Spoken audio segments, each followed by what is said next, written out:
नाम शुमाइला अशरफ है। कल दिन 12:30 और 1 के दरमियान मैं अपने घर के बाहर खड़ी थी। मैंने बाजार जाना था। मेरे सामने गाड़ी में मियां अब्दुल मतीन, मौजूदा हुकूमत पीटीआई का ये कोई बाअसर शख्सियत है।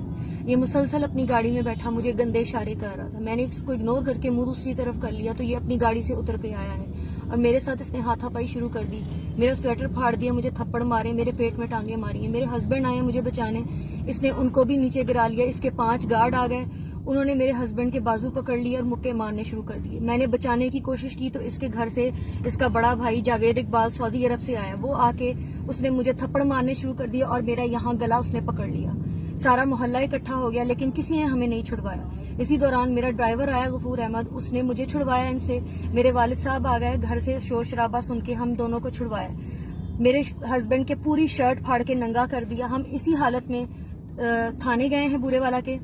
वहाँ थाने वालों ने हमारी कोई बात नहीं सुनी। उन्होंने कहा जी मेडिकल करवा ले जाके। मेडिकल करवाया, 24 घंटे से ऊपर हो गए, हमें मेडिकल की कोई रिपोर्ट नहीं दी जा रही है। वहाँ से पूछ के उल्टा इसने अपनी जाके फेक रिपोर्ट बना ली है कि इसके सर पे फ्रैक्चर आ गया है और हमारे ऊपर नॉन पेलेबल एलिगेशंस लगा दी हैं। डीपीओ विहाड़ी गए हैं, उन्होंने हमारी बात नहीं सुनी है। हमारी अभी तक FIR दर्ज नहीं हुई है। मुझे, मेरे शौहर शहजाद इस्मत और मेरे तीनों बच्चों को मियां अब्दुल मतीन मौजूदा हुकूमत का बाअसर शख्सियत है ये, इससे जान माल और इज्जत का बहुत खतरा है। मेरी वजीर आजम इमरान खान, उस्मान बुज़दार साहब और आर्मी चीफ से रिक्वेस्ट है, प्लीज मेरी हेल्प की जाए। मेरी कोई हेल्प नहीं कर रहा है। मुझे खदशा है ये आज रात FIR हमारे खिलाफ करवा के हमें उठवा लेगा। प्लीज मेरी हेल्प करें और इसको ज्यादा से ज्यादा शेयर करें। शुक्रिया।